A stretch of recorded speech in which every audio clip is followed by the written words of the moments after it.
Wel, un o'r cyfnodion sydd ddim yn cael ei gwrniclo rhy dda gan neb heblaw am Gwynfor ei hunan, wrth gwrs, a'r hunan gofiant amdano fe gyda'r blaen, ydy sut oedd y blaen ac alwylgylch y blaen a chymeriadau y blaen yn y cyfnod fi ysdyn am mell o 20 mlynedd. Siwr dyddiau oedd hi? Wel, o gyda cher yr un llaw, Plaid Gwleidyddol, oedd yn ymladd y thyliadau yn bir anrhefnus yn hynny, ond ar y llaw arall, roedd gyda chi o ran gallu a meddwl creadigol, oedd gyda chi hufen y genedl yn perthyn i'r pwyllgor gwaith. Oedd gyda chi Tudur Jones, oedd gyda chi Kate Roberts, oedd gyda chi Dr DJ a Noel Davies, a llawer iawn o bobl cyffeli. A mi roedd eisteddfodau'r pwyllgor gwaith yn o fath o symposiwm, o gyda'n teimlo'n grwt 12-13 oed, mae'n fraint aruthrol i fod yn fydd ysgedig yma. Ond faint o'r wleidyddiaeth ymarferol oedd sy'n gwestiwn gwahanol. Ond oedd bethau nhw'n byw yn y byd real o gwbl yn hermeg wleidyddiaeth falgar o ddydd i ddydd. A dwi'n gweud hynny i'w tirged nhw. Maen nhw'n bobl hyfryd, a mi gadw nhw fflam gref hunaniaeth Cymru yn fyw am blynyddoedd, a hynny'n arwen yn y pen draw, wrth gwrs i fuddugoliaeth Gwynfor yn Garfyrddin. So Gwynfor oedd y gwleidydd, ti'n dweud? Oedd Gwynfor yn lawer mwy o wleidydd na dim un ohonyn nhw. Oedd. A roedd Gwynfor hefyd yn sylweddoli bod gwleidyddiaeth, politics is the art of the possible. Mae gwleidyddiaeth, mae celfyddyd y posib. Ydy gwleidyddiaeth.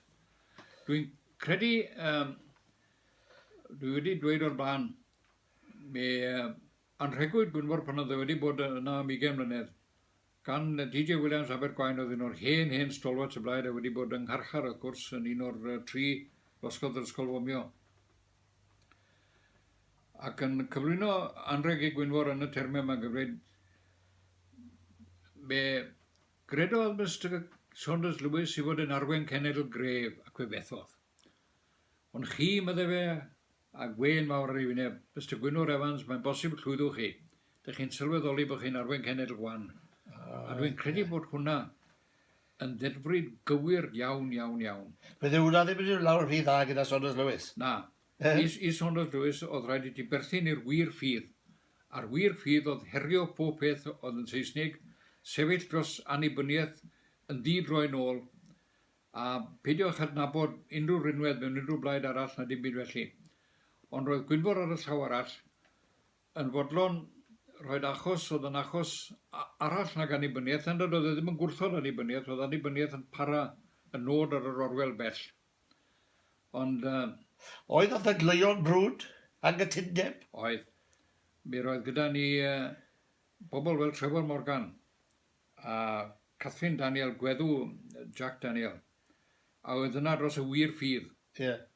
A'r wir ffydd oedd bod yn rhaid i chi fod yn gyfan gwbl ddidroi nôl dros annibyniaeth a dim byd arall.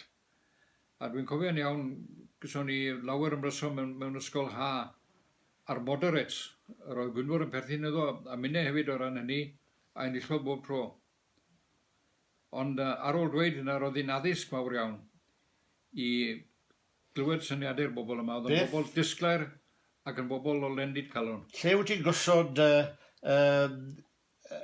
tyged yr iaith yn yr holl beth yma? Mi roedd tyged yr iaith yn un o'r pethau mwyaf, fel byddai'r Saes yn gweud, epoch making.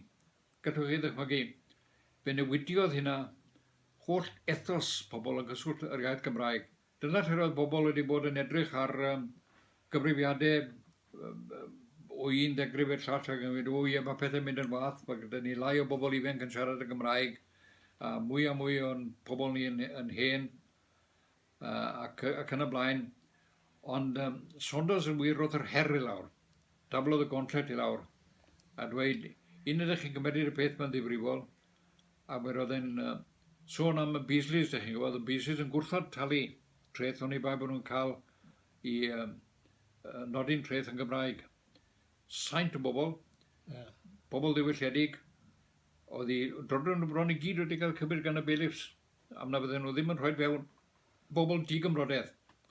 A dwi'n credu bod tynged yr iaith yn un o'r digwyddiadau mwyaf pwysig yn hanes Cymru, ac yn sicr yn hanes yr iaith Cymraeg, a dyna wrth gwrs roedd o dŵf i Gymdeithas yr Iaith. Ie. Neu fodolaeth i Gymdeithas yr Iaith.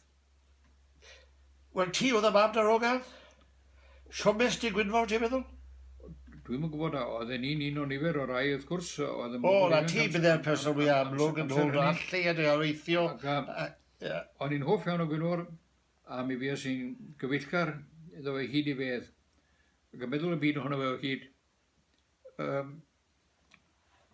Roedd e'n ddyn a ddwyn a gwych, ond roedd gyda fe syniadau set mewn concret.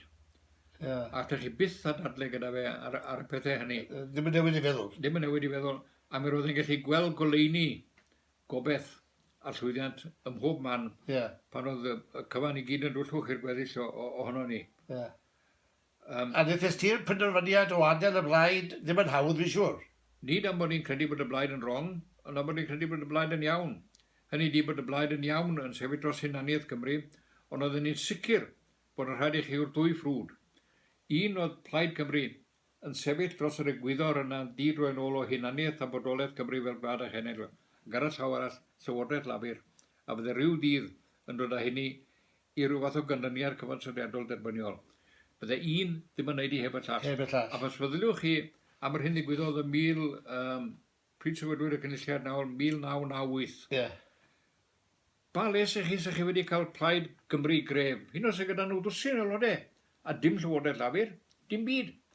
Pa les sy'ch chi wedi cael Llywodraeth Lafur, a dim unrhyw fath o achos Cymreig annibynnol gan Plaid Cymru. Amosib. So oedd un ddim wedi gwneud heb y llall. Cyfuniad y ddau beth. A gweld bod angen cael Cymreictol tu mewn i'r Blaid Lafur. Ac yr oedd e.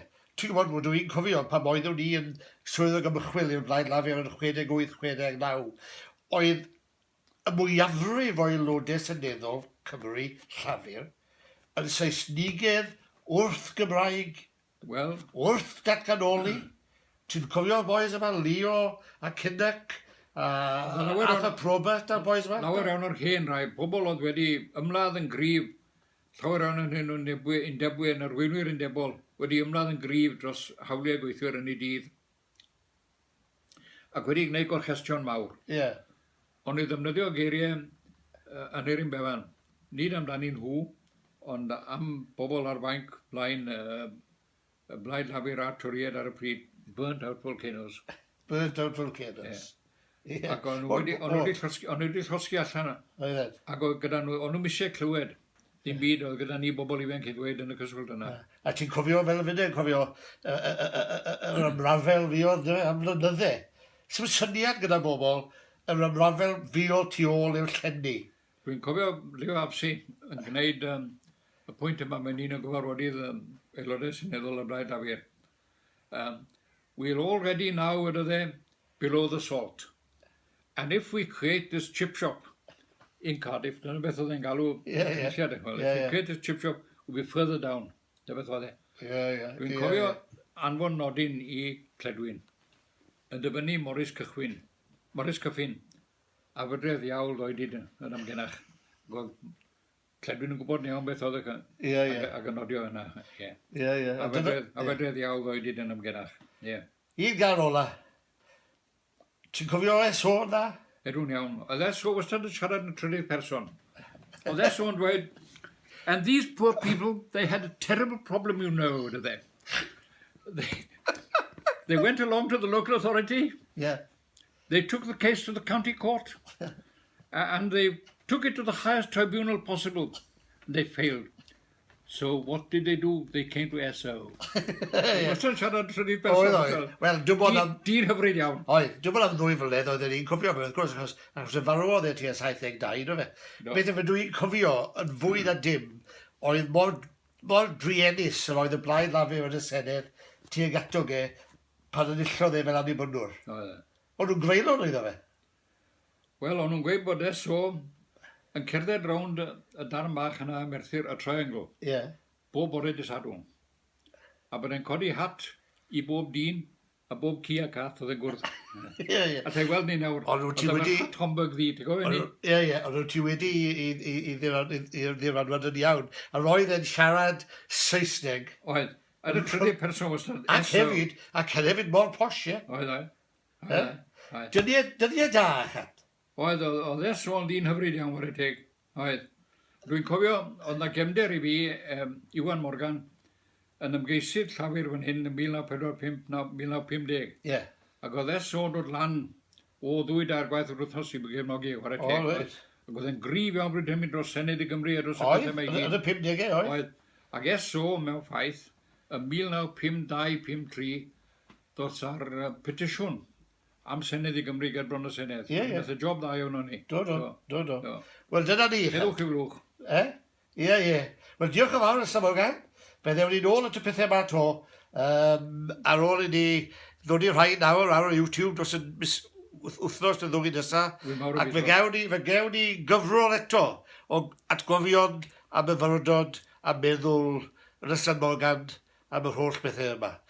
Cyn bod ni'n mynd i ddiweddar, mae eisiau ni'n cynnal nhw a'i cadw nhw. Diolch yn fawr i ti. Diolch yn fawr iawn. Diolch yn fawr. Mae'n brysur mawr. Diolch yn fawr.